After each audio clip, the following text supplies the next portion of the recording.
Hello, welcome to my channel. In this video, I'll be showing you how I personally view currency values and prices using Google Finance in a quick and efficient way. So, in this Google Finance tutorial, I'm walking you through how I check different currency values and track exchange rate movements directly on the platform.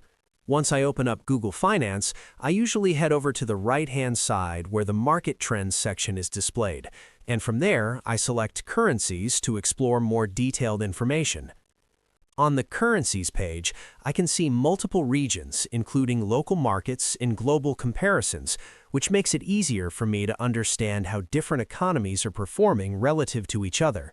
This section is especially useful when monitoring exchange rate fluctuations, analyzing trends, or simply staying informed about global finance movements.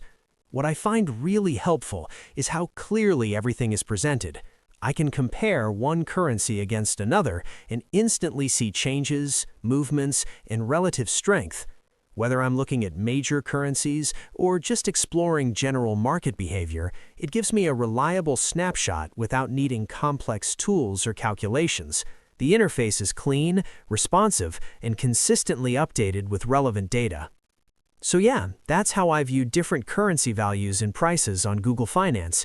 It's very simple, very straightforward, and incredibly useful once you start using it regularly. Thanks again for watching, and I hope this video helps.